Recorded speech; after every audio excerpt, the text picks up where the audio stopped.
Hola, buenas noches, feliz descanso, qué gusto que usted se informe con nosotros a esta hora.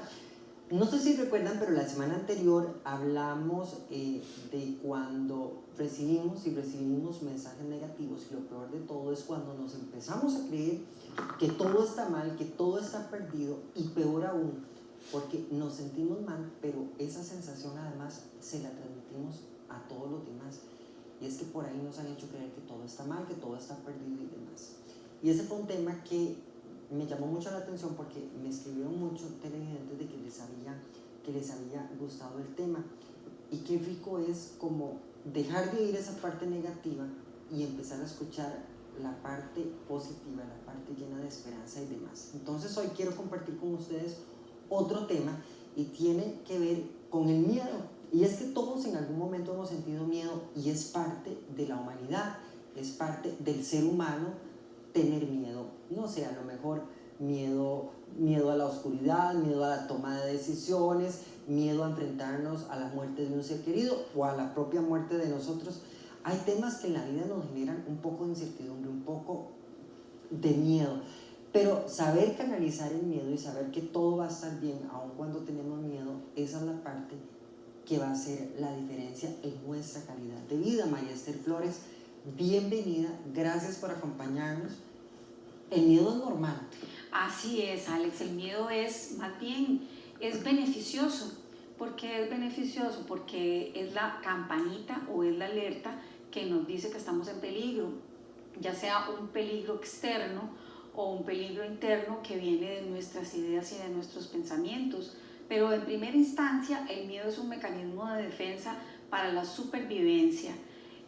Así que cuando llega es un sentimiento que no debemos evitar y no podemos evitar. De manera que vamos a canalizarlo porque hay dos miedos, Alex. Está el miedo positivo, que es este, que es como un resorte que te invita a tener creatividad para salir adelante, porque si no, pues la humanidad no estaríamos aquí, todos hemos tenido miedo. Pero el miedo malo es el miedo paralizante, es ese miedo donde los mecanismos de defensa se duermen o como que se nublan. Entonces la persona no sabe qué hacer y se deja atrapar por la depresión y se deja atrapar por el pánico. Y entonces cuando la gente entra con esos ataques de nervios y ataques de pánico y no sabe qué hacer, entonces estás paralizado, no sabes qué hacer. Y aplica en todos los espacios de nuestra vida. En todo, sí.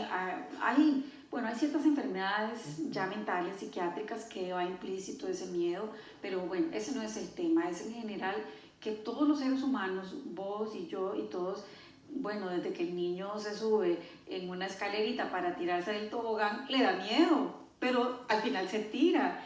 Y cuando el niño ya logró llegar a tierra después del tobogán, que es un proceso muy de temor cuando se tiene esas edades, pero él como ser humano dijo, ay, lo pude hacer, lo logré, y lo vuelve a hacer, y lo vuelve a hacer, y lo vuelve a hacer. Y qué rico además se siente saber que tuve miedo, que todo salió bien, que todo está bien y que lo logré también. Y que lo logré, exactamente. Es como andar en bicicleta, los patines, todos los procesos que tuvimos en el desarrollo infantil, nos enfrentamos a muchísimos miedos y los superamos, solo que no nos acordamos. Ya cuando nos hacemos adultos y tenemos una vida muy mecánica y tal vez muy sedentaria, donde no estamos en contacto con la naturaleza, se nos olvida que contamos con esas capacidades.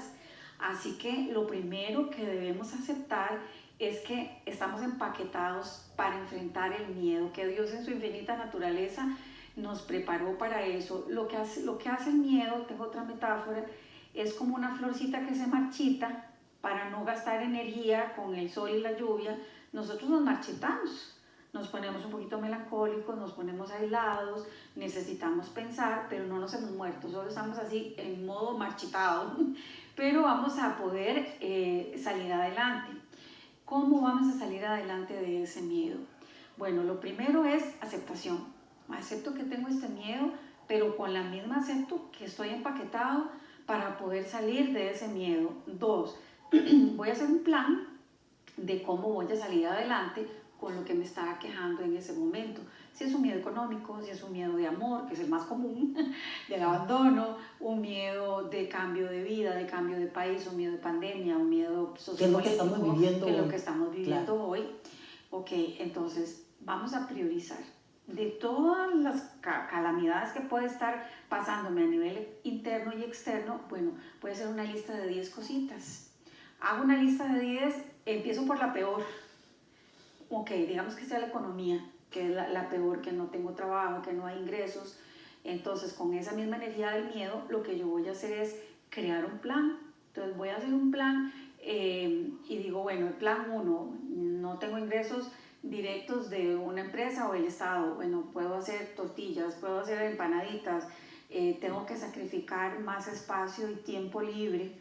El estado de confort lo tengo que dejar y voy a fracasar probablemente la primera y probablemente la segunda y la tercera, pero si soy perseverante y tengo valor, bueno, voy a inclusive decir, bueno, no, el plan de las empanaditas no funcionó, voy a hacer las tortillas, no funcionó, hago otra. Pero en ese plan voy a involucrar a los interesados, en este caso ya sea la familia o sea socios, gente que piensa igual que yo y que de verdad quiera hacer ese plan. Ok, una vez que tenemos el plan, vamos a hacer otro subplan, por decir, para la ejecución. ¿Cuándo empezamos? ¿A qué horas? Muy bien, vemos resultados, analizamos resultados y volvemos a revisar si eso funcionó o no funcionó para replantearlo. María Esther, ¿qué pasa, por ejemplo, si yo como padre de familia estoy viendo que mi hijo está más temeroso que tiempo atrás, evidentemente por todo esto que estamos viviendo en el mundo, de lo cual Costa Rica no escapa? ¿Cómo le doy yo confianza a mi hijo para decirle que todo está bien y entender su miedo también? Sí. Es que a veces los adultos transmitimos ese miedo a nuestros niños. Sí, hay que ser lo más natural. En la psicología, lo más natural como fluye. Entonces, lo primero que hacemos es validar el sentimiento del niño. Tengo miedo del hambre, o tengo miedo de caerme, o tengo miedo de lo que sea. Lo primero que le decimos, mi amor, ¿es normal? Es normal, ese sentimiento del miedo es tan real como la alegría, es tan real como la cólera. Entonces, como es parte de nosotros, vamos a aceptarlo, sí, mi amor, ok, ya sé que usted tiene miedo, yo también tengo miedo, todos tenemos miedo, pero a ver, yo te acepto, yo te abrazo y con eso me vas a decir qué podemos hacer entre los dos para poder quitarnos el miedo, abrazarnos, cantar, bailar, crear un plan, como te estoy diciendo, vamos a crear un plan para ir contra ese miedo, sin esperar como mucho en el primer momento, sino que vamos a persistir. Pero el ser humano enfrenta el dolor y el miedo con el acompañamiento del dolor. Me acompañas en mi dolor, me acompañas en mi miedo, y entonces sentimos que no estamos solos y que no tengo que enfrentarlo solo y que voy a ser abandonado, sino que la compañía o el fracaso de todos, pues nos abrazamos y ahí salimos adelante y nos reímos. Y si tengo que llorar, lloramos entre todos y es menos llanto, es la mitad del llanto. Pero creer en nosotros como seres humanos a nivel individual y a nivel global. Y tenemos que saber que son más los buenos que los malos en esta humanidad y que el bien va a prevalecer. Así es. María Esther, muchísimas gracias por habernos acompañado esta noche. Espero que igual nos acompañe la próxima semana, claro, aquí en Extra Noticias. Por supuesto que sí. Muchísimas gracias. Ok, si usted tiene miedo, yo también lo he tenido, pero no pasa nada. Yo creo que hay que aprender a canalizar el miedo. A veces el miedo nos hace tomar decisiones importantes en nuestras vidas y aquellos miedos solo van a ser un recuerdo más en nuestra vida y todo sigue igual, no pasó nada, aquí estamos. No deje que el miedo a usted le paralice. Tome las decisiones que usted deba de tomar, escuche su corazón. A lo mejor su corazón va a tener un poquito de miedo, pero yo sé que su fe y su esperanza van a ser más grandes que ese miedo. Le deseo un feliz descanso, pero lo voy a dejar con un resumen de noticias. Buenas noches.